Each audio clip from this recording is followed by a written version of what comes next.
Mesdames et messieurs, bonsoir et bienvenue à notre émission Vers 2020 sur Média France TV. Bonsoir Mohamed. Bonsoir Mourad, bonsoir chers téléspectateurs, chères téléspectatrices. Voilà, donc nous allons aborder plutôt des sujets concernant une très grande partie l'international ce soir. Donc nous allons commencer par le sommet du G7 avec quelques photos sur les réseaux sociaux et sur les médias. Mohamed, qu'est-ce que tu en penses ? Alors mon cher Mourad, nous sommes arrivés à une situation ubuesque parmi les différents sommets que nous avions pu suivre. Le sommet du G7 actuellement montre à tel point le blocage du système international dans lequel nous sommes empêtrés, en l'occurrence avec des dirigeants comme Trump qui sont en train de chambouler l'ordre qui était établi. Le système qui est établi. Je ne dis pas que ce système était le meilleur, je ne dis pas que l'ordre établi, l'ordre des plus puissants, l'ordre d'un certain conglomérat, d'une certaine population ou d'un certain groupe de pays qui dirigent l'ensemble de la planète, je ne dis pas que c'était le meilleur choix. Par contre, nous arrivons à une telle situation où actuellement, c'est l'Amérique, c'est Trump, c'est lui le gendarme du monde, le gendarme de la planète, le chef incontesté de la planète. Voilà dans quelle position ou dans quel habit il veut se mettre. Donc c'est très inquiétant vis-à-vis des relations bilatérales, vis-à-vis des relations internationales, vis-à-vis des différents accords qui ont pu être signés depuis des décennies entre les États-Unis, l'Europe et le reste du monde. Mais c'est d'autant plus inquiétant que l'Amérique est une superpuissance, est une puissance qui détient l'arme atomique et elle est en train d'user de sa suprématie économique pour faire pression à d'autres pays, à d'autres groupes de pays, en l'occurrence notre zone économique, notre zone géographique qui est l'Europe et l'Union européenne. Donc elle est en train de faire pression. Donc il faut absolument que l'Europe, en l'occurrence M. Macron, Mme Merkel, puisse faire une contrebalance. Parce que ça ne peut pas continuer ainsi. Pourquoi au niveau du commerce, l'Europe n'utilise pas, depuis qu'il y a la monnaie, l'euro, pourquoi l'Europe n'utilise pas plutôt l'euro et on continue toujours à faire nos commerces internationaux avec le dollar? C'est pour ça nous sommes liés aux États-Unis. Hein. Alors il y a certains marchés qui demandent à commercer en euros. Ce n'est pas une généralité, malheureusement. Donc, comme nous travaillons essentiellement avec l'international, donc c'est encore le dollar qui prévaut. Mais tu as totalement raison. L'euro peut se substituer au dollar.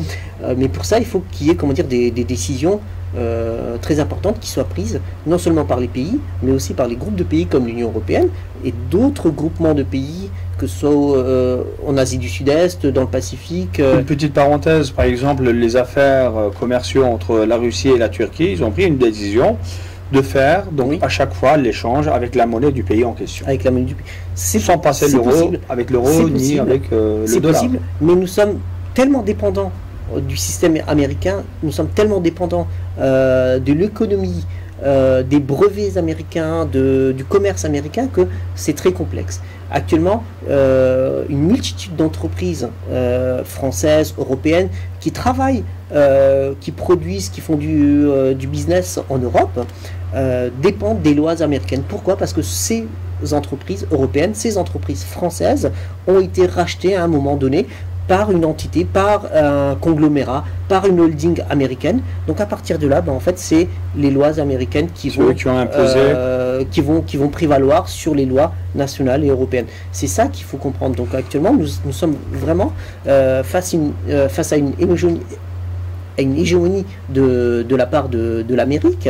Nous l'avions vécu sur le plan culturel, sur le plan Nous avons déjà vécu pas mal de krachs boursiers aux États-Unis qui a détruit l'Europe, l'économie européenne. Pourquoi les politiciens ne veulent pas trouver une solution pour s'en sortir? Mais tu sais, le bras de fer n'était jamais arrivé à ce point-là. C'est ça qu'il faut marquer. Le bras de fer entre l'Amérique, d'autant plus un président américain et les autres dirigeants européens n'étaient jamais arrivés à ce point-là. Donc, ce que je suis en train de voir, c'est que M. Macron tient bon, il essaye de tenir bon face à Trump, et c'est tant mieux, donc je le félicite vis-à-vis de cette position-là, de cette posture-là. C'est l'une des rares fois qu'on va féliciter M. Macron. Alors malgré qu'il vient, comment dire, d'un milieu du business, des affaires, de la finance, qu'il connaît très bien ces milieux-là. Bon, il est le président maintenant des Français, donc il faut qu'il défende des Français. Mais il faut qu'il puisse défendre son beefsteak, et à ce titre-là, donc, il tient bon.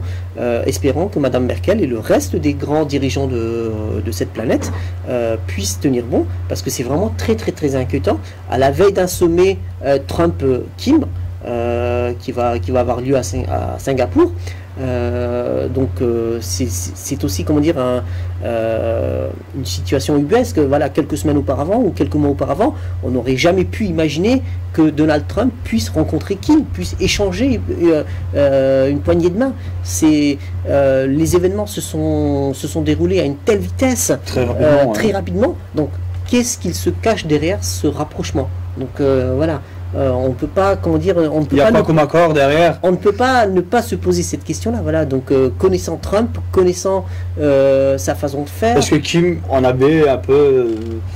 Il en avait besoin, bien sûr. Bien sûr, il en avait besoin. Parce qu'en fait, il était bloqué un peu au Corée du Nord. Hein. Il en avait besoin, mais il veut peut-être aller voir la mer, etc. Hein. Oui, mais pourquoi se diriger vers les États-Unis alors qu'il y a la Chine, alors qu'il y a la Russie, qui sont politiquement, idéologiquement beaucoup plus proches que les États-Unis? Donc là, il est en train de faire le grand écart et on ne comprend pas comment est-ce que il va expliquer ça.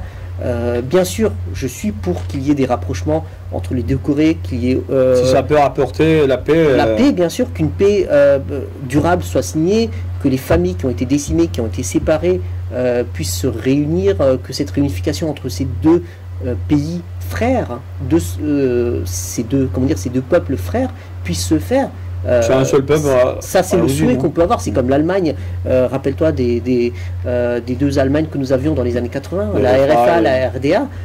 C'était un soulagement lorsque nous avons vécu cette réunification.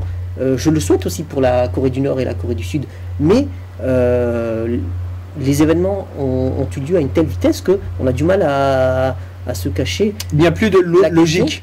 Voilà, pourquoi un avancement à telle vitesse, vers où va aller cet accord Trump-Kim? Exactement. Notre deuxième sujet, c'est la fermeture des mosquées. Donc en tout, il y en a 7 pour le moment. Et le renvoi des imams, plus de 60 imams en Autriche. Qu'est-ce qui se passe? Est-ce que l'extrême gauche commence à faire l'extrême droite commence à faire sa vraie politique? Écoute, nous avions déjà tiré la sonnette d'alarme vis-à-vis des montées des mouvements populistes, surtout en Europe orientale, en l'occurrence en Autriche. Nous venons de vivre dernièrement un autre épisode, une autre escalade, c'est l'Italie. Oui. Donc actuellement, en Autriche, nous avons des fachos qui sont aux manettes et qui vont, comment dire, prendre des décisions unilatérales vis-à-vis des populations vivant sur le sol autrichien. Même si ces populations sont de nationalité autrichienne, sous prétexte de leur couleur, sous prétexte de leur culte, de leur appartenance religieuse, de leur tenue vestimentaire, donc ils vont subir des oppressions invraisemblables. Donc là, on est à un tournant fatidique de l'histoire, qui vont nous rappeler les heures sombres de l'Europe orientale, de l'Europe centrale. On n'a pas oublié ce qui s'est passé, comment dire, à la veille de la Seconde Guerre mondiale et durant toute cette période noire de l'Europe.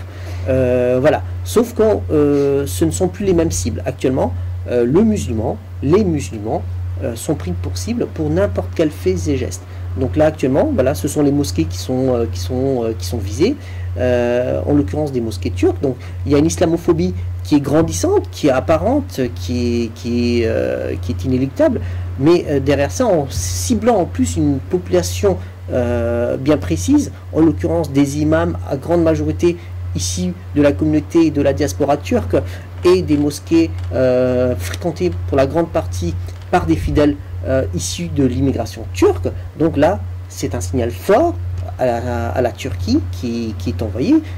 C'est un défi vis-à-vis de la Turquie. Donc, pourtant, il y a des milliards de dollars, d'euros d'échange entre ces deux pays. Hein. Et nous n'avions vraiment pas besoin de cet épisode-là, dans le contexte actuel que vit, comment dire, la Turquie vis-à-vis des pays occidentaux, des pays européens, à la veille des élections présidentielles et législatives de la Turquie. Voilà. Donc, ce qu'ils sont en train de faire, c'est de mettre de l'huile sur le feu, l'islamophobie, la turcophobie, rajouter à ça l'erdoganophobie. Donc, en fait, à l'origine, depuis l'histoire, l'Autriche n'a pas changé. Donc la provocation de la Première Guerre mondiale, c'était à l'origine des Autrichiens. C'était l'Empire austro-hongrois, mais bon, écoute, moi je vous espérais qu'il y a encore des personnes, comment dire, sensées, des personnes intelligentes, des personnes, comment dire, qui croient encore aux valeurs de Goethe, d'Erasmus, etc. Donc qui peuvent... Il y a le silence radio au niveau des autres États membres de l'Union. Hein. Oui, donc ça c'est aussi très condamnable parce que voilà, l'Union européenne ne fait pas ne fait pas son travail. Elle devrait bien sûr condamner non seulement ce qui se passe en Autriche, mais je fais tout de suite une liaison avec l'Italie. Donc l'Italie qui vient l'un des sujets qu'on va aborder tout de suite, qui vient de chambouler, comment dire, qui vient de basculer à droite. Et l'une des premières mesures là qui viennent de prendre, c'est quoi? C'est par rapport à l'Aquarius. L'Aquarius, le bateau qui a été bloqué. Le bateau qui a été bloqué en pleine mer Méditerranée, avec plus de 600 migrants à son bord qui viennent d'échapper à la noyade, qui viennent d'échapper à la mort dans les eaux, mais qui sont contraints à subir une famine sur un bateau. Qui a refusé ce bateau. Hein, oui, donc voilà. Mais alors c'est une honte, où sont les valeurs européennes, où sont les valeurs humanistes que défend cette union chrétienne? Donc là actuellement, l'Union européenne est en train de nous montrer les pires, les atrocités qu'elle peut infliger à des populations qui ne sont pas natifs, qui ne sont pas issus des territoires européens. Ce n'est pas ça, ce ne sont pas les valeurs européennes auxquelles nous croyons, ce ne sont pas les valeurs européennes qui nous ont été inculquées, ce ne sont pas les valeurs européennes que défend non seulement l'Union européenne elle-même, mais le Parlement européen et le Conseil de l'Europe. Le statut actuel des pays européens, est-ce que ça va bloquer dans le futur au niveau des échanges? Parce qu'en fait, les migrants qui arrivent des pays, entre autres de l'Afrique et une partie de la Syrie et de l'Irak, donc Moyen-Orient, nous avons beaucoup d'échanges. L'Europe a besoin de cette manœuvre, ou d'avoir l'énergie de ce secteur. Donc en faisant ce blocage, est-ce qu'il n'y aura pas des problèmes d'échange d'énergie plus tard? Est-ce que les Arabes du Moyen-Orient ou l'Afrique du Nord peuvent bloquer ou augmenter le prix du pétrole, par exemple, pour bloquer l'européen? Ça, c'est fort. Comment dire? J'aurais tendance à dire que oui, dans l'absolu, ils devraient mettre leur veto, hausser le ton. Mais actuellement, quand tu vois les personnes qui dirigent ces pays-là, qui sont les rois du pétrole, qui ont, comment dire, toute cette manne pétrolière, tous ces pétrodollars, et qui fournissent l'Occident par les oléoducs, par les gazoducs, avec le gaz, le pétrole, qui nous préviennent non seulement du continent nord-africain, mais aussi du proche et Moyen-Orient. Malheureusement, ces personnes-là n'ont pas le courage politique et diplomatique pour dire stop, qu'est-ce que vous nous faites là? Qu'est-ce que vous faites subir à ces personnes-là qui cherchent juste à vivre en paix? Ils veulent juste nourrir leur famille, ils veulent travailler dignement, gagner leur pain dignement. Ils sont en train de fuir des zones de conflit, de guerre, de terrorisme qui ont été instaurées par certains pouvoirs au détriment, comment dire, de... Comme la Libye, qui était un pays... L'exemple le plus parfait, c'est la Libye. Parce que là, actuellement, il y a pas mal de Libyens qui essaient de traverser. Et la Libye est un des passages obligatoires pour pouvoir traverser la Méditerranée, il ne faut pas se cacher. Donc voilà, donc même tous les migrants qui sont originaires d'autres pays traversent par la Libye. Donc s'ils ont la chance de pouvoir sortir de ce pays, donc ils continuent leur chemin. Mais sinon, il y en a beaucoup qui restent emprisonnés en Libye. Ils sont vendus comme esclaves, ils sont maltraités. Il y en a qui perdent leur vie. Quand ils ne meurent pas dans le désert par manque d'eau, sous 40 ou 45 degrés, c'est une fois en Libye, une fois qu'ils sont attrapés par des milices, ils perdent leur vie là-bas. Alors le dernier espoir, c'est la Méditerranée, et cerise sur le gâteau, en fait ils sont traités comme moins que rien par les Européens qui devraient les accueillir. Alors, un autre sujet qui s'approche du même polémique, en fait, le polémique sur l'affaire Médine, qui voulait se produire au Bataclan. Nous sommes pratiquement toutes les semaines confrontés à un acte islamophobe. L'un des derniers est l'affaire Médine. Alors, l'affaire Médine, qui est en train de se produire actuellement, c'est quoi? Médine, je ne le connaissais pas. Voilà, c'est un rappeur. Ce n'est pas mon genre ni mon style de musique ni mon style d'artiste que j'écoute ou que j'apprécie.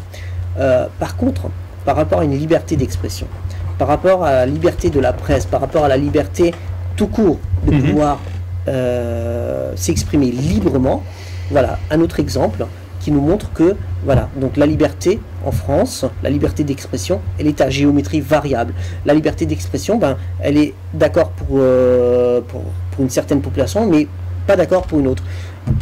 Pourquoi Charlie a le droit d'écrire, a le droit de dessiner, a le droit de dire tout ce qu'il veut?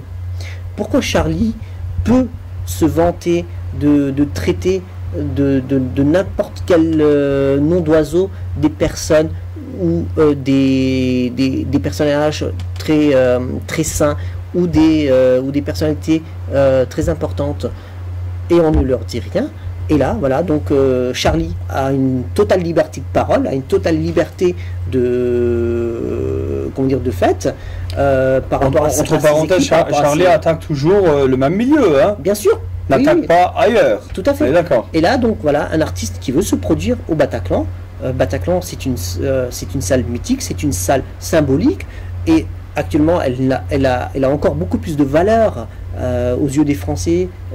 Pourquoi, après avoir subi, cette attaque odieuse des terroristes, bien sûr, le Bataclan a une valeur morale, mais c'est aussi, le devoir de l'ensemble des salles de pouvoir accueillir des spectacles, des artistes, combien même ils sont, ils ne portent pas les mêmes jugements de valeur, ils ne portent pas le même message. Mais c'est ça la France. La France n'est pas que blanc. La France, c'est black, blanc, beurre. Donc la France est multiculturelle, la France est multiconfessionnelle, la France est un brassage de tous les milieux et d'une multitude de courants migratoires. C'est ça qui fait la force de la France et la beauté de la France. Donc soyons ouverts, sachons écouter, même si nous n'approuvons pas ce message, sachons-le, sachons l'écouter. Voilà. Et je pense qu'on a beaucoup à apprendre, et on essaye, par cet événement-là, par ces actes-là, on essaye tout simplement de dresser une certaine population qui adhère au message de Médine par rapport à une autre qui n'adhère pas. Donc ce n'est pas ça la France. Ok, on n'est pas obligé d'écouter, on n'est pas obligé d'être d'accord avec les mots par rapport au message que véhicule le rap ou ses prestations, mais ça n'empêche que ça ne donne pas droit, à la censure. Ça ne donne pas droit à... En tout cas, sur notre chaîne, à la censure, France Média TV, nous serons la voix de ces silences. Bien sûr, donc voilà. Toujours, hein. Ce n'est pas une occasion, pour faire taire, des talents. Comme ils ont fait avec Ménel, voilà. Donc ça recommence maintenant avec Médine. Exactement. Alors, le vote des Turcs du monde, entre autres d'Europe, parce qu'en fait il y a pas mal de Turcs en Europe, pour réélire leur président, et en même temps les législatives, hein. Donc actuellement le favori d'après pas mal de presse est le président sortant, Et donc nous voyons pas mal de gens qui votent surtout les week-ends autour des consulats turcs actuellement en Europe.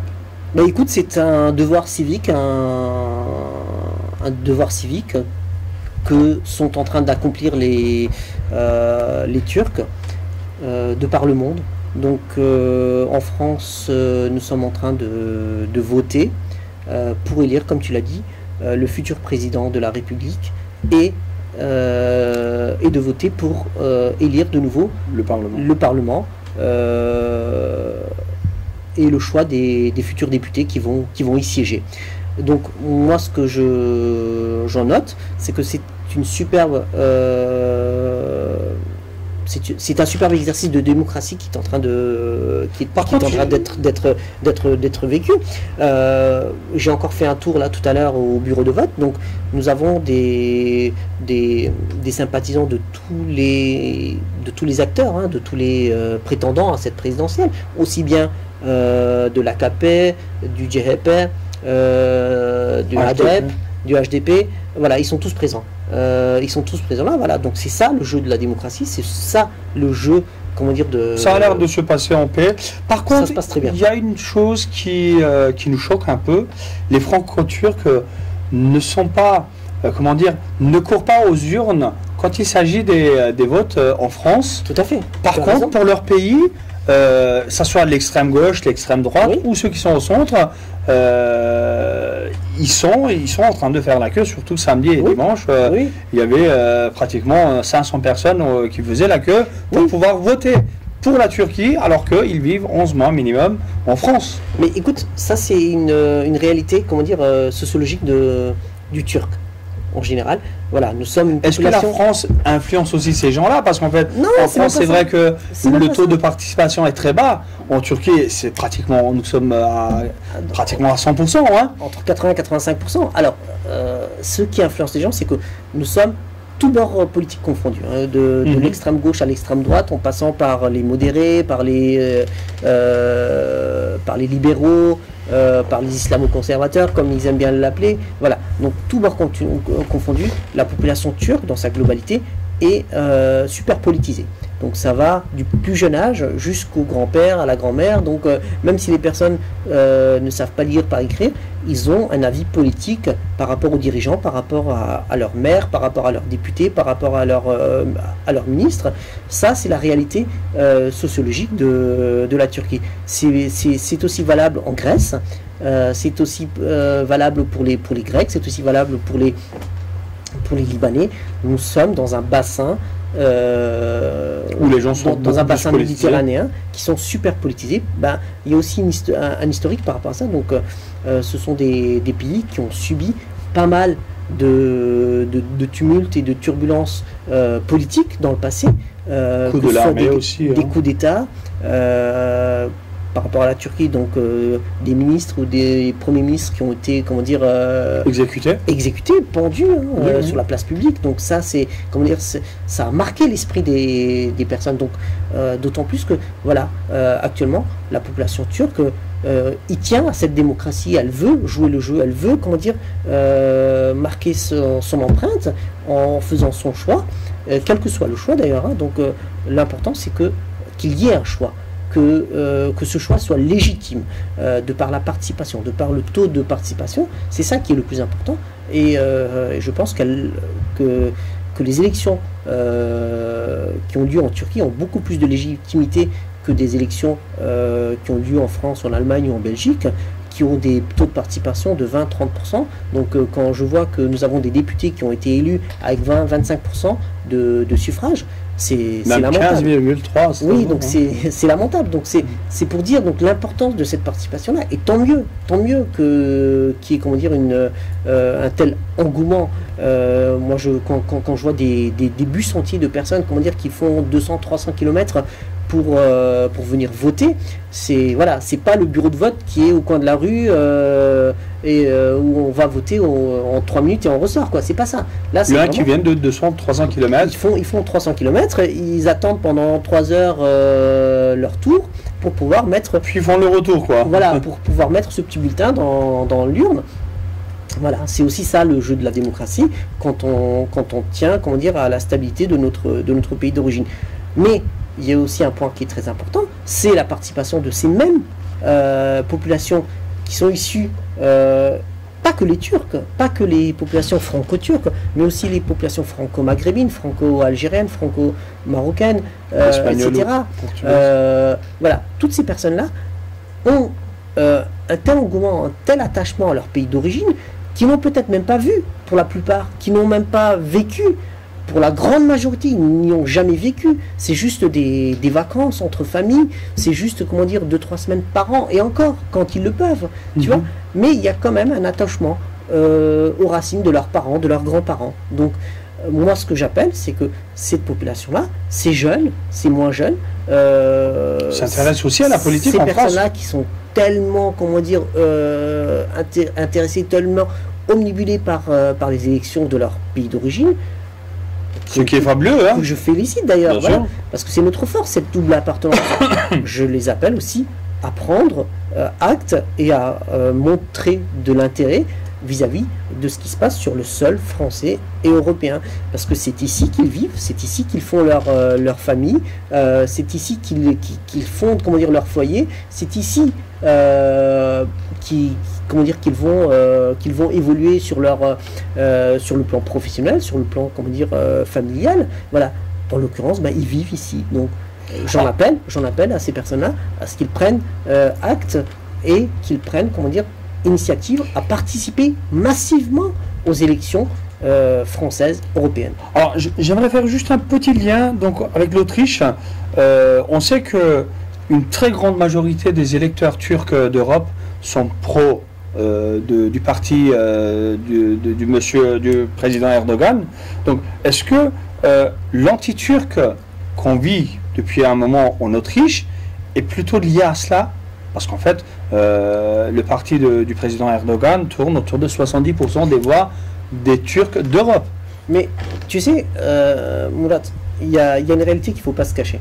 C'est que actuellement, plus les politiques et les médias vont taper sur un pays, et en l'occurrence à son président, à son gouvernement, à ses dirigeants, quels qu'ils soient, plus les populations issues de ce pays-là vont, comment dire, s'agripper à ces personnages et à ce pays-là. En l'occurrence, actuellement, ils sont en train de taper sur la Turquie, ils sont en train de taper sur Erdogan, ils sont en train de taper sur un président de la République qui est élu à plus de 50%, à plus de 52% du suffrage. Voilà. Donc, le retour de bâton, c'est quoi? C'est que le taux de suffrage augmente, le taux de votants pour Erdogan, pour l'AKP augmente de façon exponentielle. C'est ça le message que moi j'en ressors. Donc voilà, plus vous allez faire d'Erdogan bashing, plus vous allez faire de la turcophobie, plus la population ou les populations issues de la Turquie vont s'agripper de plus en plus. Donc soyez neutre, soyez objectif, soyez comment dire, soyez journaliste et faites votre travail journalistique comme il se doit, si on veut, comment dire, que les populations puissent vivre en paix dans nos pays. Exactement. Alors pour terminer, donc nous sommes pratiquement à la fin, nous allons changer totalement de sujet, donc on va sortir du milieu politique. L'opération signaler un rat au 17e arrondissement de Paris. Voilà. Non, c'est un sujet qui est complètement à part par rapport aux autres. Voilà, moi je voulais terminer un peu en humour, si je voilà. En fait, c'est quoi? C'est que voilà. Mais je le lis depuis plusieurs semaines déjà, et pour ne pas dire plusieurs mois. C'est qu'actuellement il y a une situation sanitaire à Paris qui est lamentable, qui est désastreuse. Et quand on va à Paris, on le voit. Et ça me fait mal au cœur pour notre capitale. Voilà, c'est pas ça. Quand moi j'ai des amis de l'étranger qui veulent venir visiter Paris, c'est quoi Paris pour eux? C'est quoi? C'est le symbole de l'amour, c'est le symbole de la liberté, c'est le symbole de la légèreté, c'est le symbole des terrasses de café où l'on s'attable, où on contemple le bon temps. C'est tout ça. Mais quand tu vois à côté de ça énormément d'articles, énormément de photos de détritus, de déchets, de poubelles, comment dire, qui jonchent sur les trottoirs parisiens, ça te fait mal au cœur. Donc c'est pas ça. Donc c'est vraiment une image de marque que nous sommes en train de perdre. Et c'est une mauvaise image que nous sommes en train de renvoyer, comment dire, à l'international. Donc, et là, nous avons un maire du 17e arrondissement qui a lancé une opération signaler un rat. Pourquoi? Parce qu'actuellement à Paris, il y a énormément de rats, de souris qui gambadent. Alors il y a un seuil à ne pas dépasser, hein, donc c'est contrôlé. Et actuellement, le seuil est largement dépassé. Alors j'ai plus les chiffres en tête, mais voilà, on est dans une situation ubuesque. Il y a une augmentation exponentielle de ces. Alors j'ai un téléspectateur qui nous signale qu'à Lyon c'est pareil. Hein. À Lyon c'est pareil, mais bon, Lyon est moins médiatisé que Paris, donc c'est un peu ça. Donc voilà, c'est quand même la capitale de la France. Voilà, j'aimerais pas qu'on retombe dans le Moyen Âge. Avec l'ensemble des déchets, maladies et des détritus. Donc voilà, et j'en appelle aussi au bon sens de l'ensemble de nos concitoyens et des Parisiens. C'est quoi? C'est jeter nos poubelles à la poubelle et pas sur le trottoir. Ne pas jeter, comment dire, des restes d'aliments, les restes de gâteaux, de pain ou je ne sais quoi. Si on laisse traîner entre guillemets la nourriture, les animaux sont attirés par cette nourriture. Voilà. Donc c'était notre point d'humour, mais qui en appelle au bon sens et à la propreté. Exactement. On termine avec ce dernier sujet. Merci de nous avoir suivis et puis n'oubliez pas de liker et de partager notre émission. Merci beaucoup Mohamed et à la semaine prochaine alors. Merci Mourad et à très bientôt. Bonne soirée. Au revoir.